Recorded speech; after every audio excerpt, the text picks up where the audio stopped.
Pemirsa Irernet dimanapun Anda berada, desa wisata Ngilngov telah dikenal melalui destinasi unggulannya, yaitu Pantai Ngorblot dengan branding pasir terhalus di Indonesia dan mendapat pengakuan melalui MURI tahun 2022. Perkembangan desa wisata Ngilngov saat ini lebih berfokus pada pengembangan destinasi Pantai Ngorblot. Di lain sisi, desa wisata Ngilngov memiliki 10 daya tarik wisata lainnya. Alur pengembangan desa wisata Ngilngov memerlukan pembenahan konektivitas dan penguatan tata kelola, transformasi dan inovasi, serta standarisasi destinasi wisata Ngilngov berstandar internasional secara terintegrasi bersama desa-desa penunjang di sekitar desa wisata Ngilngov yang tentunya memberikan kontribusi positif bagi pendapatan masyarakat di Ohoi tersebut melalui eksploitasi komunitas lokal yang akan memberikan kenyamanan tersendiri bagi pelaku usaha di sasaran wisata. Dan saudara, berikut kita ikuti wawancara bersama pejabat Kepala Ohoi Ngilngov, Bapak Herman Tetol, terkait pengembangan destinasi wisata dan juga prospek pengembangan sasaran wisata lainnya untuk membuka peluang usaha serta menekan angka pengangguran demi mengangkat kualitas hidup penduduk setempat. Kepala Ohoi Ngilngov sendiri ada mungkin komentar dan juga harapan-harapan ke depan, optimisme bagaimana sebagai salah satu income daerah juga lewat retribusi dan juga pendapatan yang diperoleh. Oke, terima kasih. Kalau progresnya untuk pengembangan objek wisata khusus untuk Ohoi Ngilngov itu ada pada pengelola objek wisata. Nah, tetapi saya sebagai pejabat baru juga punya harapan bahwa kita akan membuka objek baru berupa trekking mangrove, di mana mungkin saya arahkan untuk bisa dikelola lagi oleh pengelola yang lain, supaya artinya kita membuka lapangan pekerjaan bagi masyarakat, dan itu diharapkan bahwa bisa membawa dampak positif untuk perekonomian masyarakat di Ohoi Ngilngov ini. Harapan saya, ini semua yang kami buat ini itu pasti berdampak pada income daerah. Tetapi harapan saya kepada pemerintah daerah bahwa saya berharap ada feedback dari pemerintah daerah untuk masyarakat di sini. Ya, contohnya mungkin dana hibah untuk pengembangan mereka punya usaha kuliner dan lain-lain yang sementara berjalan. Nah, supaya kita bersinergi lah di dalam memajukan Maluku Tenggara seperti itu. Tetapi saya pastikan kalau memang selama kepemimpinan saya, kalau tidak ada itu, kalau harapan saya tidak pernah dilihat, tidak pernah direspon secara baik, ya saya pastikan bahwa retribusi ke Pemda pun saya bisa putus. Karena itu kita memberikan retribusi yang besar kepada Pemda, tetapi tidak ada kontribusi balik kepada masyarakat dan pengembangan objek wisata yang ada seperti itu. Perencanaan matang baik dari wisata pantai dan mangrove yang juga memiliki potensi yang luar biasa ke depan ini. Penggalian gagasan bersama masyarakat, mungkin target ke depan pengelola melibatkan pihak-pihak mana, kemudian juga rencana strategis yang dilakukan antara masyarakat yang ada di sini. Iya, di dalam rencana ini baru wacana ya, tetapi pada prinsipnya bahwa staf ketika disampaikan itu mereka semua pada sepakat. Nah, ini akan disampaikan di dalam rapat Ohoi yang saya rencanakan itu akan dilaksanakan pada hari Selasa. Ketika disepakati, itu kami akomodir di dalam RAPBO supaya dibiayai dari dana desa seperti itu. Dan saya berharap bahwa ini bisa membuka lapangan pekerjaan bagi kaum muda, supaya kita mencegah. Kalau tidak ada kerja kan biasanya punya pemikiran macam-macam lah. Nah, tetapi kalau dengan adanya pengembangan ini bisa mencegah mungkin ada kenakalan remaja dan lain-lain kalau mereka dilibatkan di dalam pengelolaan itu. Ada informasi terbaru juga bahwa ada wisata tani yang mungkin setelah didengar juga dari tenaga kerja, progres dan juga manfaat positif yang akan dirasakan masyarakat kita. Jadi ada wisata Tanjung, wisata mangrove, kemudian wisata pantai ya. Iya. Tujuannya ke depan bagaimana meningkatkan kualitas hidup masyarakat kita. Iya, ya kalau mengenai wisata mangrove itu karena saya sendiri tidak ikuti perkembangan itu. Lebih tepatnya itu kalau ada penjelasan dari pengelola. Seperti itu.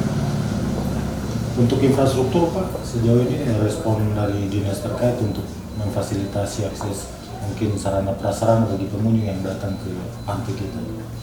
Iya, kalau dari pihak pemerintah daerah untuk infrastruktur kelihatannya belum ada. Ya, yang menurut informasi karena saya ini tahun 2018 saya sudah lepas jabatan, tetapi ada informasi bahwa ada janji-janji dari Pemda yang sampai saat ini belum terrealisasi seperti itu. Tetapi janji apa itu saya sendiri juga tidak jelas karena banyak hal juga tidak pernah disampaikan secara terbuka di dalam rapat. Untuk program 2025 ini Pak, ada gambaran sedikit terkait dengan fisik dan non-fisik yang dilaksanakan. Iya, kalau dari OHOI, kalau OHOI itu saya sampaikan kepada staf, lalu di sini ada ketua BSO kemarin bahwa kalau untuk fisik itu sebenarnya kan dalam pengelolaan dana desa ini kan ada permen yang mengatur, kan begitu. Jadi nanti kita lihat permennya, dia mengatur fisiknya seperti apa. Tetapi kalau memang tidak, ya kita pakai untuk itu. Kan itu kan pekerjaan fisik. Tetapi kalau memang butuh dana besar, kita pakai fisik dan pemberdayaan sekalian. Karena saya pikir bahwa pemberdayaan selama ini sudah cukup. Tetapi itu juga bagian dari pemberdayaan masyarakat. Kalau misalnya itu sudah selesai lalu dikelola, itu kan pemberdayaan juga seperti itu. Yang terakhir Pak, dari sisi stabilitas keamanan, para pengunjung ke sini merasa nyaman dan juga menikmati hasanah yang ada di untuk kolaborasi kerjasama dengan semua pihak yang ada di desa, sehingga stabilitas keamanan, kondisi kondusif yang ada selalu ada di pantai kita di lokasi. Iya, keamanan itu dari pengelola sendiri, mereka mempekerjakan beberapa masyarakat OHOI sebagai keamanan di sana. Lalu dari desa pun dia membiayai itu beberapa orang dari masyarakat ini sebagai keamanan desa. Itu jadi tanggung jawab mereka karena mereka dibiayai untuk itu. Jadi selama ini dia berjalan baik, hanya kadang itu terjadi perselisihan antara masyarakat pengunjung ini karena persoalan miras. Karena pengunjung datang itu dengan miras, lalu ribut, ditegur salah, seperti itu. Jadi ini bukan hanya menjadi tanggung jawab kami, tapi menjadi tanggung jawab juga pemerintah daerah, karena bukan hanya terjadi di sini, tetapi di kota pun terjadi seperti itu. Nah, saya punya pemikiran bahwa Pemda, lalu bukan hanya Pemda, tetapi pemangku adat khusus di KEI ini sudah berpikir supaya bagaimana meminimalisir persoalan-persoalan yang terjadi supaya mengurangi angka kejahatan yang terjadi selama ini. Ada tindakan khusus, sanksi khusus bagi pelanggar yang biasanya melakukan gejala-gejala? Iya, itu ada pada pengelola. Saya tidak tahu bahwa karena pengelola ini dibentuk, itu saya sudah lepas jabatan sebagai kepala OHOI definitif.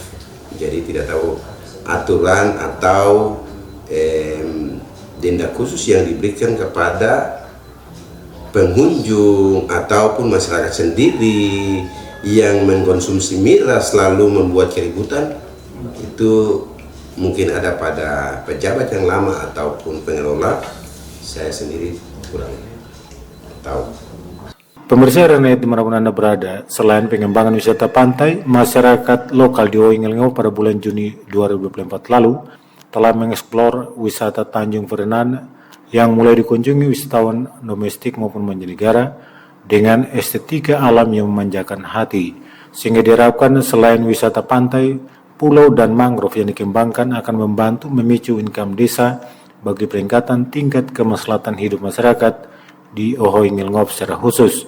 Saudara pendengar dan pemirsa Ernet dimanapun Anda berada, saat ini saya berada di lokasi wisata Patlarua dan juga pengembangan potensi khusus di Pantai Ferenan yang saat ini akan dikembangkan menjadi destinasi wisata unggulan oleh masyarakat di Oingelingo, Kecamatan Manye, Kabupaten Maluku Tenggara. Dan tentunya akan membawa dampak tersendiri bagi masyarakat lokal dari sisi pemasukan atau income yang diperoleh dari masyarakat yang akan berkunjung ke pantai wisata ini. Berikut kita ikuti uraian pengembangan destinasi wisata Ferenan yang disampaikan Kepala Seksi Pelayanan Oingelingo Bapak Inosensus Rentor. Inosensus Rentor, Kepala Seksi Pelayanan. Baik Bapak, sebagai tokoh masyarakat juga dan aparatur desa, lokasi pengembangan destinasi wisata yang baru dibuka ini. Mungkin Bapak bisa berikan gambaran sedikit saat pengembangannya dan juga lokasi ini nama yang lebih keren, dikenal masyarakat dan juga saat ini dikembangkan oleh masyarakat Pak.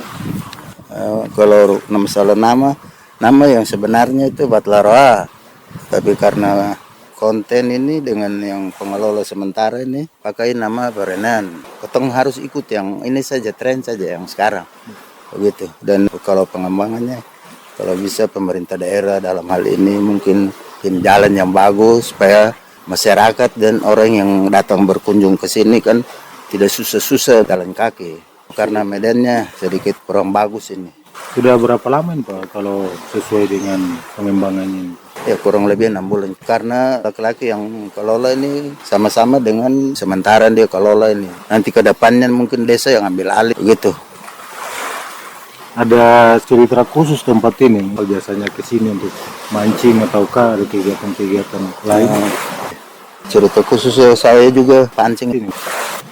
Kalau lokasi ini saya bisa masuk di petualan pribadi, karena ini tebing, jadi orang kan tidak pernah berkebun, jadi ini petualan ngingov. Jangkauan 500 meter ke dalam itu lokasi mangga dan sebagainya, ada hutan yang masih alami itu Pak? Bilang kait itu sebagian tanah yang dikelola oleh masyarakat. Belum ada penebangan, murni masih bersih, orang belum kelola di sini. Ada larangan khusus supaya masyarakat jangan menebang karena akan merusak alam kita. Pemerintah desa biasa menghimbau supaya orang harus perhatikan juga sekitar mana yang harus ketong tebang, sekitar mana yang harus ketong jaga. Bagi masyarakat, harapan ke depan mungkin lewat pengembangan ini masyarakat lebih baik kehidupannya dari pendapatan setelah pengunjung datang di sini. Pendapatan itu biasa dari pengunjung, jadi kalau memang pengunjung banyak berarti pendapatan juga lebih bagus. Harapannya ya pemerintah daerah dalam hal ini ke depan itu lebih bagus. Mungkin campur tangan pemerintah daerah dengan BUMN.